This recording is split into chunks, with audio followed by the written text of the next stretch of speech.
नमस्कार।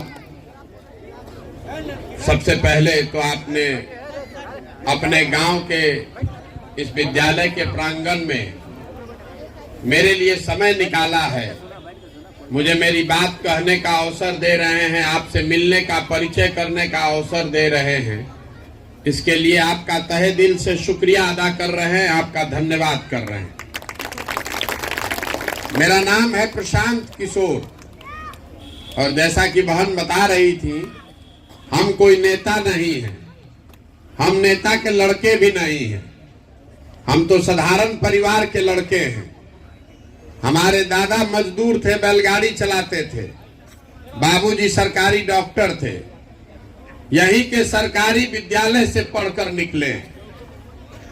माता पिता का आशीर्वाद है, ऊपर वाले की कृपा है, जीवन में कुछ हासिल करने का अवसर मिला है।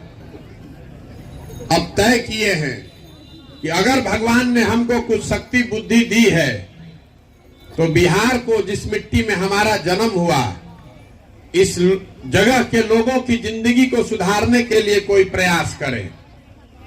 आपसे हम वोट मांगने नहीं आए।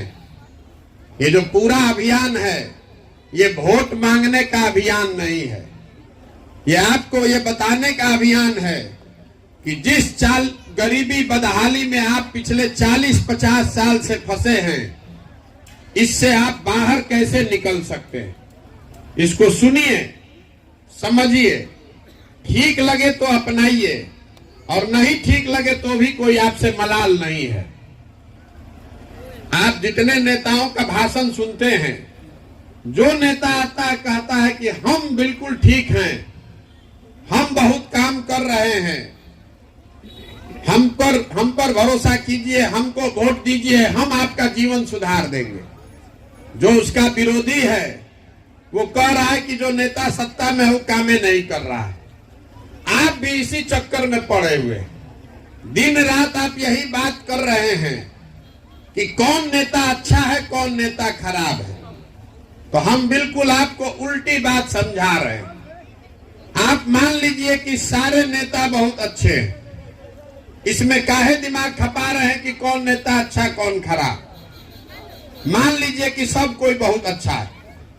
मान लीजिए कि कांग्रेस का जो यहाँ समर्थक है कहता है हम लोग बहुत काम किए, तो हम लोग भी मान ले भैया कि 40 वर्ष कांग्रेस का राज था, बिहार में बहुत काम हुआ। यहाँ पर लालू जी के समर्थक भी होंगे, तो आपका दावा है कि भैया जो हमारा राज था लालू जी का, उसमें गरीबों को, पिछड़ों को आवाज मिल गई। इस बात को भी मान लिया जाए। यहाँ नीतीश जी भाजपा के भी समर्थक हैं, वो बता रहे हैं कि नीतीश जी ने बिहार में बहुत सुशासन कर दिया, मोदी जी तो देश को सुधार दिए हैं, मोदी जी के समर्थकों की नजर में। तो इस विवाद में मत पड़िए कि किसने अच्छा किया किसने खराब किया। हम आपको सिखा रहे हैं, आप कहिए कि सब ने अच्छा किया। जिसने जो किया और करने का दावा कर रहा है, सबको सही मान लीजिए।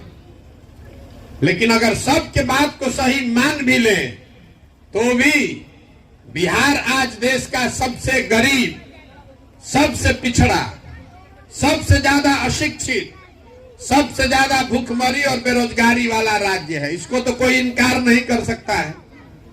तो काहे दिमाग लगा रहे हैं कि भाजपा ज्यादा खराब है कि लालू खराब है।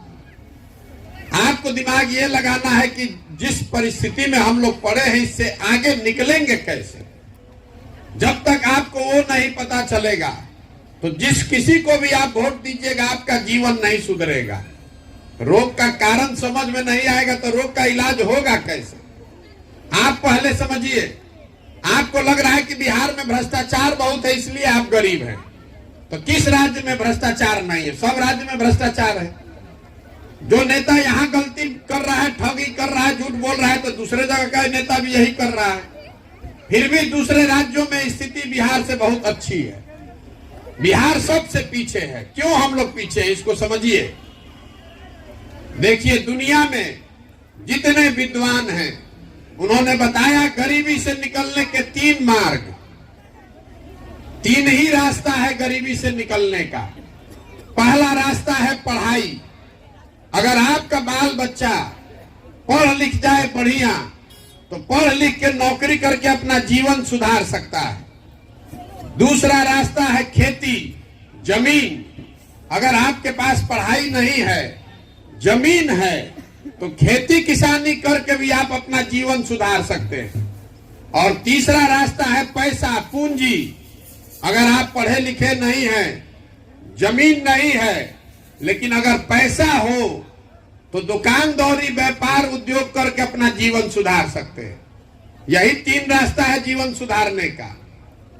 आप ध्यान से देखिएगा तो बिहार में ज्यादातर लोगों के लिए ये 3 में तीनों दरवाजा बंद है।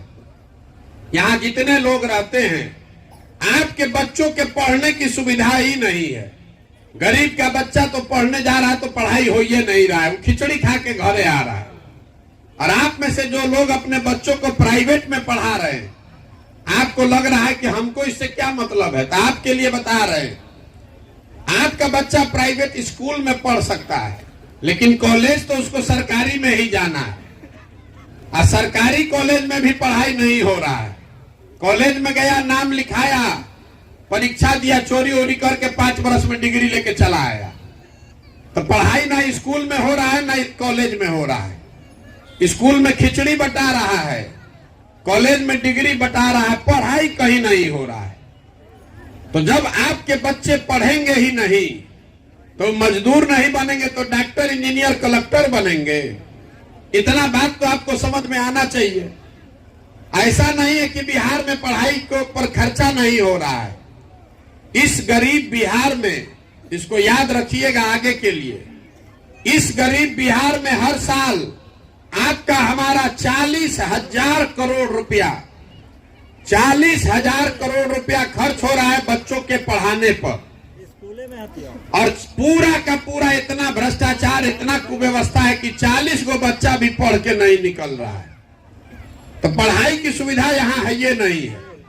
दूसरा रास्ता आपको बताया, जमीन। अगर मान लीजिए पढ़ाई नहीं, जमीन से काहे नहीं लोग सुधर रहे हैं, खेती करके क्यों नहीं सुधर रहा है किसान? तो पहली बात ये जानिए कि बिहार में जो 100 लोग रहते हैं, उसमें 100 में 60 आदमी के पास एक धूर जमीनें नहीं है। यहां देश में सबसे ज्यादा भूमिहीन लोग हैं। आजादी के बाद बिहार में भूमि सुधार को लेकर कोई प्रयास नहीं किया गया। तो 60 आदमी के पास तो जमीन है ये नहीं है। और जो 40 आदमी के पास जमीन है, जो खेती कर रहा है, वो 40 में 35 आदमी के पास 2 बीघा से कम जमीन है। तो बिहार में जो खेती किसानी करने वाले लोग हैं, आप खेती आमदनी कमाने के लिए नहीं करते हैं, आप खेती खाने के लिए करते हैं। आपके खेत में उतना ही उपजता है कि आपका और आपके बाल बच्चे का पेट भर जाए। उस खेती से आमदनी नहीं होने वाला है।